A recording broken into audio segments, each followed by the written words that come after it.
ಹೆಸರಾದಂಥ ನಮ್ಮ ಶ್ರೀಗಳು ದೇವರಮಠದ ಮುಂಬಳಿ ಶ್ರೀಗಳು ನಮ್ಮ ಜೊತೆ ಇಲ್ಲ. ಪುರಂದರದಾಸರು ಒಂದು ಮಾತು ಹೇಳ್ತಾರೆ, ಇದು ಭಾಗ್ಯ ಇದು ಭಾಗ್ಯ ಇದು ಭಾಗ್ಯವಯ್ಯ ಪದ್ಮನಾಭನ ಪಾದ ಭಜನೆ ಪರಮ ಸುಖವಯ್ಯ. ಇವತ್ತು ನನಗೆ ನಿಮ್ಮೆಲ್ಲರ ಒಬ್ಬ ಪ್ರತಿನಿಧಿ. ನಾನು ಬೆಂಗಳೂರಿನಲ್ಲಿ ಸರ್ಕಾರದಲ್ಲಿ ಎಷ್ಟೇ ದೊಡ್ಡದಿದ್ರು ಕೂಡ ನಿಮ್ಮ ಶಾಸಕ ನಾನು ಬಂದು ಸರ್ಕಾರದ ಒಬ್ಬ ಮುಖ್ಯಮಂತ್ರಿಯಾಗಿ ಶ್ರೀಗಳಿಗೆ ಸರ್ಕಾರ ಗೌರವ ಸಲ್ಲಿಸುವಂತ ಒಂದು ಭಾಗ್ಯ ಸಿಗ್ತಲ್ಲ, ಇದು ನನ್ನ ಭಾಗ್ಯ ನನ್ನ ಭಾಗ್ಯ ನನ್ನ ಭಾಗ್ಯ ಅಂತೇಳಿ ನಾನು ಭಾವಿಸ್ಕೊಂಡಿದ್ದೇನೆ. ನಮ್ಮ ಶ್ರೀಗಳು ಮಾತು ಕಡಿಮೆ ಆದ್ರೂ ಕೂಡ ಅವರ ಕೆಲಸವನ್ನ ಬಹಳ ಅಚ್ಚುಕಟ್ಟಾಗಿ ಮಾಡ್ತಿದ್ರು. ನನಗೂ ಈ ಮಠಕ್ಕೆ ನನ್ನ ಕುಟುಂಬಕ್ಕೂ ಈ ಮಠಕ್ಕೆ ಸುಮಾರು 100 ವರ್ಷಗಳ ಒಂದು ಭಾವಿಕವಾದಂತ ಒಂದು ಸಂಬಂಧ. ಯಾವುದೇ ಆಗಲಿ ನಮ್ಮ ಮನೆಯಲ್ಲಿ ಏನೇ ಒಂದು ಕಾರ್ಯ ಮಾಡಬೇಕಾದ್ರೆ ಮಠಕ್ಕೆ ಬಂದು ದೊಡ್ಡ ಶ್ರೀಗಳು, ಇವ್ರಿಗಿಂತ ಮುಂಚಿತವಾಗಿರುವಂತಹ ಶ್ರೀಗಳಿಂದ ಕೂಡ ಪ್ರತಿ ಹಂತದಲ್ಲೂ ಕೂಡ ಅವರ ಮಾರ್ಗದರ್ಶನವನ್ನು ಪಡೆದು ಆ ಪದ್ಧತಿ ಕಾರ್ಯಕ್ರಮವನ್ನು ಮಾಡುವಂಥದ್ದು, ಮಾರ್ಗದರ್ಶನವನ್ನು ಮಾಡುವಂತ ಪದ್ಧತಿಯನ್ನ ಬಹುಶಃ ಅನೇಕರು ಹಿರಿಯರೆಲ್ಲ ಕೂಡ ನೀವೆಲ್ಲ ತಿಳ್ಕೊಂಡಿದ್ದೀರಿ. ಸೊ ಮೊನ್ನೆ ಎಲೆಕ್ಷನ್ ಮುಂಚಿತವಾಗಿ ನಾನು ಕೊನೆಗೆ ಚುನಾವಣಾ 3 ವರ್ಷ ಹಿಂದೆ ಚುನಾವಣಾ ಮುಂಚಿತವಾಗಿ ಬಂದು ಆಶೀರ್ವಾದ ಪಡಲಿಕ್ಕೆ ಬಂದೆ. ಬಂದಂತ ಸಂದರ್ಭದಲ್ಲಿ ಅವ್ರಿಗೆ ಏನಾಯ್ತು ಗೊತ್ತಿಲ್ಲ, ಕೊನೆಗೆ ಮಠದಿಂದ ದುಡ್ಡು ತರಿಸಿ ನನ್ನಿಂದ ಈ ಚುನಾವಣೆಗೆ ಹಣ ಕೊಡಬೇಕಾಗಿದೆ ಅಂತೇಳಿ ಅವರು ನನ್ನ ಕೈಯಲ್ಲಿ ಒಂದು ದೊಡ್ಡ ಹಣದ ಕೆಟ್ಟನ್ನ ಕೊಟ್ಟು ಅವರು ಆಶೀರ್ವಾದವನ್ನು ಮಾಡೋದನ್ನ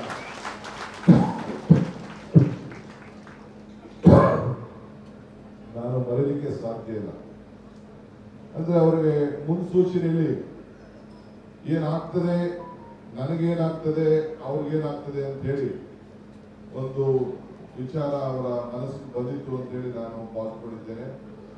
ಪ್ರತಿ ಸಂದರ್ಭದಲ್ಲೂ ಕೂಡ ನಾವು ಯಾವುದೇ ಒಳ್ಳೆ ಕೆಲಸ ಮಾಡಬೇಕಾಗ್ಲಿ, ಚುನಾವಣೆ ನಿಂತ್ಕೊಳ್ಬೇಕಾಗ್ಲಿ, ಬಂದು ಶ್ರೀಗಳ ಮಾರ್ಗದರ್ಶನ ಪಡೆದು ಆಶೀರ್ವಾದ ಮಾಡ್ಕೊಂಡು ಹೋಗ್ತಾ ಇದ್ದು ನಮಗೆಲ್ಲ ಗೊತ್ತಿರುವಂತ ವಿಚಾರ. ಇವತ್ತು ಅವರ ಚಿಂತನೆ ಎಲ್ಲ ಕೂಡ ನಾವು ನೋಡಿದ್ದೇವೆ.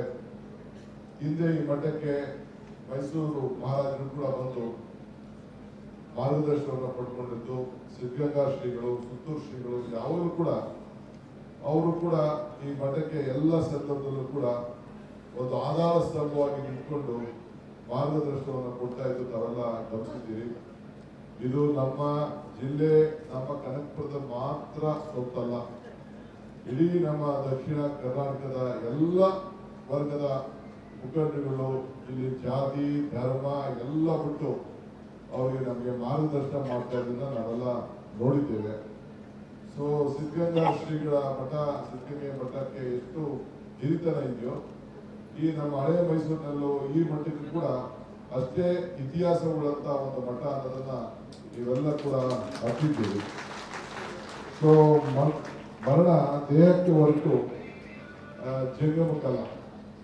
ಸೊ ಹಂಗೆ ನಮ್ಮ ಶ್ರೀಗಳು ಬಸವಣ್ಣವರ ಆದರ್ಶ ತತ್ವವನ್ನ ಯಾವಾಗಲೂ ಕೂಡ ಪಾಲನೆ ಮಾಡಿಕೊಂಡು ಯಾವುದಕ್ಕೂ ಕೂಡ ಭಾಗಿಯಾಗದೆ ಅಕ್ಷರ ದಾಸೋಹ ಏನಿದೆ ಮತ್ತು ಅನ್ನದಾಸೋಹ ಇವೆಲ್ಲ ಕೂಡ ಅವರು ಯಾವಾಗಲೂ ಕೂಡ ಮುಂದುವರಿಸಿಕೊಂಡು ಬಹುಶಃ ಈ ಮಠದಿಂದ ಅನೇಕರು ಇಲ್ಲಿ ವಿದ್ಯಾಭ್ಯಾಸವನ್ನು ಮಾಡಿ ಇಲ್ಲಿ ಬಂದು ಮಠದಲ್ಲೇ ಕಲಿತು ಬಹಳ ಜನ ಬಹಳ ಪ್ರಸಿದ್ಧವಾದಂಥ ದೊಡ್ಡ ದೊಡ್ಡ ಸ್ಥಾನದಲ್ಲಿ ಇವತ್ತೆಲ್ಲ ಸೇರಿದ್ದಾರೆ. ಅದನ್ನು ನಾನು ಮುಂದಿನ ದಿನದಲ್ಲಿ ನಾನು ಬಂದಾಗ ನಾನು ಅವ್ರಿಗೆ ನುಡಿ ನಮನ ಸಲ್ಲಿಸುವಂಥ ಸಂದರ್ಭದಲ್ಲಿ ಬಂದು ನಾನು ಮಾತಾಡ್ತೇನೆ. ಸೊ ಇವತ್ತು ಅನೇಕ ಅಭಿವೃದ್ಧಿ ಕೆಲಸಕ್ಕೆ ಅವರು ಮಾರ್ಗದರ್ಶನ ಆಗಿದ್ದರು. ಕೊನೆಗೆ ನನಗೆ ನನ್ನ ತಮ್ಮ ಕರೆದಾಗ ಇವತ್ತು ಸೇತುವೆ ಮಾಡ್ಕೊಳ್ಳಿ ಇದು ಕೂಡ ಹೇಳಿದ್ರು, ಇದಕ್ಕೊಂದು ರೋಡ್ ಕನೆಕ್ಷನ್ ಮಾಡ್ಕೊಳ್ಳಿ ಇದು ಕೂಡ ಹೇಳಿದ್ರು. ಅದಕ್ಕೆಲ್ಲ ಈಗಾಗಲೇ ನಾವೆಲ್ಲ ಸಿದ್ಧತೆಯೆಲ್ಲ ನಾವೆಲ್ಲ ಮಾಡ್ಕೊಂಡಿದ್ದೇವೆ. ಬಹುಶಃ ಅವ್ರು ಏನು ಆಸೆ ಆಕಾಂಕ್ಷೆಗಳಿತ್ತು, ಈ ಮಠ ಯಾವ ರೀತಿ ಬೆಳಿಬೇಕು ಅಂತಿತ್ತು, ಈಗ ಕಿರಿ ಶ್ರೀಗಳಿಗೆ ಅವ್ರಿಗೆ ಪಟ್ಟವನ್ನ ಕಳಿಸಿ ಅವ್ರಿಗೆ ಮಾರ್ಗದರ್ಶನ ಕೊಟ್ಟಿದ್ದಾರೆ. ಅವ್ರಿಗೆ ದೊಡ್ಡವ್ರಿಗೆ ಯಾವ ರೀತಿ ನಾವು ಮಾರ್ಗದರ್ಶನದಲ್ಲಿ ನಾವು ಕೆಲಸವನ್ನು ಮಾಡ್ತೀನೋ ಇವತ್ತು ನಿಮ್ಮ ಸನ್ನಿಧಿಯಲ್ಲಿ ನಾನು ಹೇಳ್ತಾ ಇದ್ದೇನೆ. ಹಿರಿಯ ಶ್ರೀಗಳ ಮಾರ್ಗದರ್ಶನದಂತೆ ಈ ಮಠದ ಸೇವೆಯನ್ನ ಮುಂದುವರಿಸ್ತೇನೆ.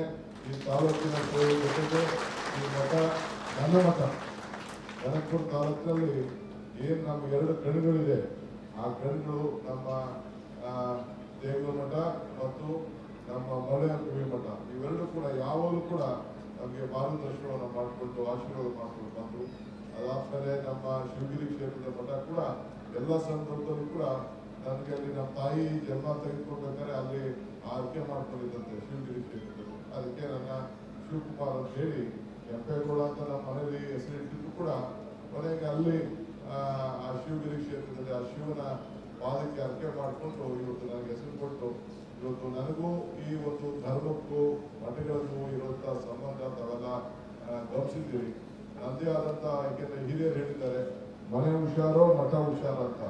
ನಮ್ಮ ಮನೆ ನಾವು ಕಾಪಾಡ್ತೀವಿ, ನಮ್ಮ ಮಠಗಳನ್ನು ಕೂಡ ಕಾಪಾಡಬೇಕಾದ್ರು ನಿಮ್ಮ ನಮ್ಮೆಲ್ಲರ ಕರ್ತವ್ಯ. ಈ ನಿಟ್ಟಿನಲ್ಲಿ ನಾವೆಲ್ಲ ಸೇರಿ ಕೆಲಸ ಮಾಡೋಣ. ಸಾವಿಗೆ ಕೆಳಗೆ ಇಲ್ಲ, ಸಾವು ಯಾರನ್ನ ಕೇಳೂ ಬರುವುದಿಲ್ಲ.